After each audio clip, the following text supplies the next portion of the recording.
que teve essa mudança de jurisprudência em 2015, então a gente já tem enfrentado problema em primeiro grau para realmente anular aposentadorias concedidas há muito mais do que 5 anos, né? E no TRF4 também a gente já tem enfrentado, tem agora se deparado com mais decisões desfavoráveis. A gente até consegue deixar algumas particularidades desse tema para o Emanuel comentar aqui, não vou me aprofundar tanto. E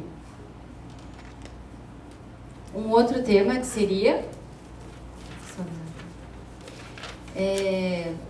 também em repercussão geral, a questão da suspensão da revisão da remuneração dos servidores públicos. Isso atinge especialmente servidores estaduais, mas não acontece aqui no estado do Paraná, mas não só aqui, e por isso que trago também esse tema, que é o tema 864.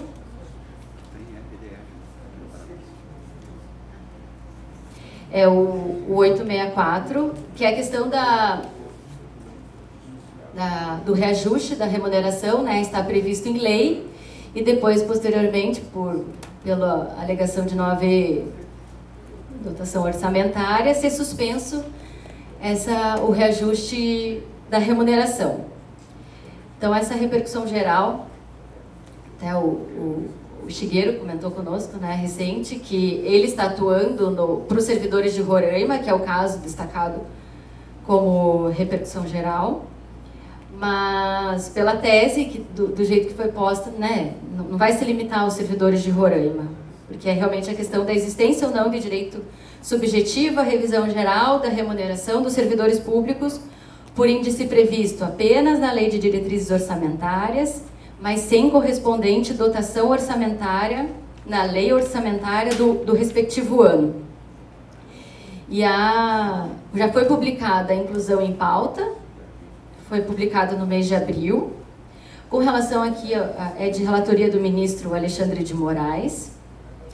Com relação aqui ao Paraná, existe pela situação daí específica, né, da lei do Paraná, que suspendeu a revisão da remuneração aqui dos servidores estaduais, existe uma ADIM no STF, e nessa ADIM já houve habilitação do Andes e né, e até temos conversado lá, a Fernanda principalmente tem conversado com o Torelli sobre isso, e também já nos habilitamos lá no escritório também pelo SENGE, né, Paraná, que é o Sindicato dos Engenheiros. Então, mais um tema, né? E dentro desses todos os temas de repercussão geral, como a maioria muitos dos temas que nos preocupam hoje já estão assim destacados, queria aproveitar daí só para trazer mais uma questão, repercussão geral em números, né?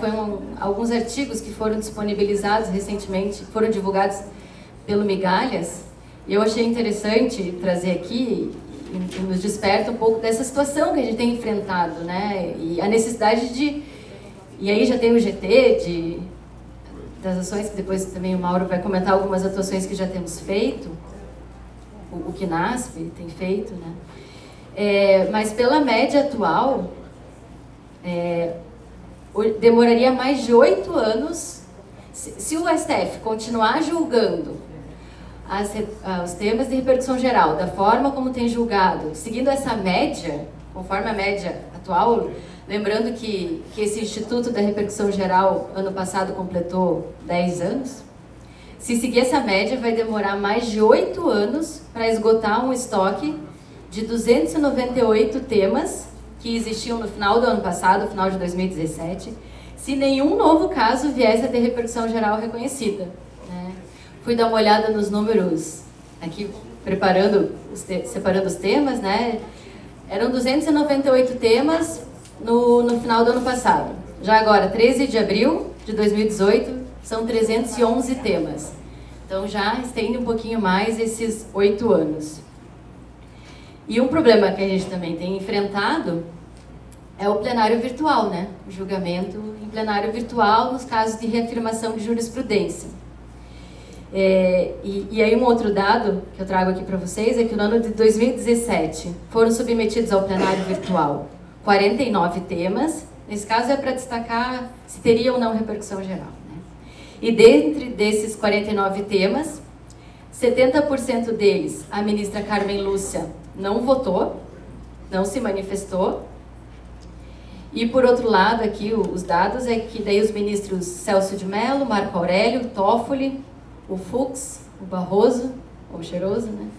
O Fachin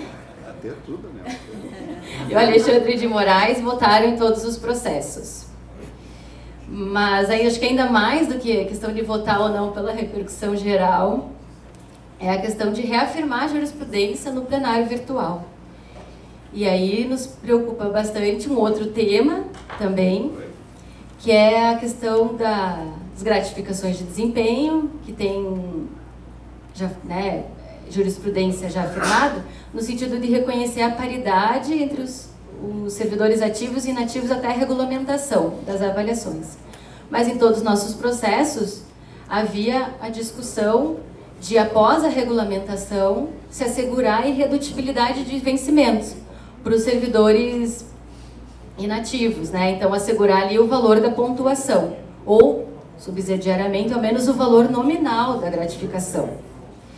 E aí, esse é o último tema que eu trago aqui, que foi destacado como repercussão geral, é o tema 983, e já teve o mérito julgado, e foi julgado em plenário virtual, porque foi tratado como reafirmação de jurisprudência, e foram fixadas as teses de que o termo inicial para o pagamento diferenciado é a data da homologação do resultado das avaliações, após a conclusão do primeiro ciclo, e que a redução do valor da gratificação após a homologação do resultado das avaliações não configura ofensa ao princípio da irredutibilidade de vencimentos.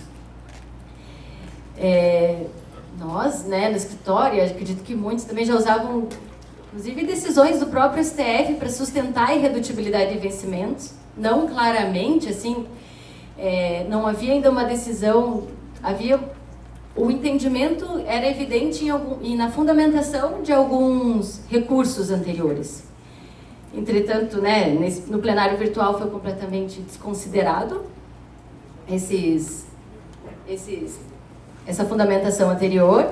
Ficaram vencidos os ministros Marco Aurélio e Edson Fachin. As ministras Carmen Lúcia e Rosa Weber não se manifestaram.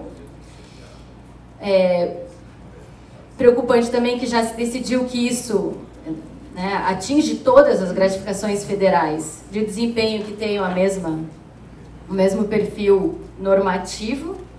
Então, é um processo nosso, lá do escritório, né, e a gente tem atuado junto com o Cláudio, e que foi realizado um trabalho bem intenso nos gabinetes dos ministros, mas até com a tentativa de se tirar o julgamento do plenário virtual, mas não conseguimos isso. E o fato é que opusemos embargos de declaração desse acórdão e hoje se iniciou o julgamento dos EDs em plenário virtual, né?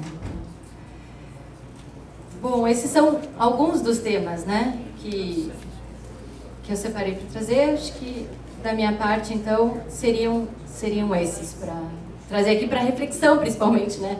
Como disse o João, aqui a minha fala era para trazer problemas e não a solução.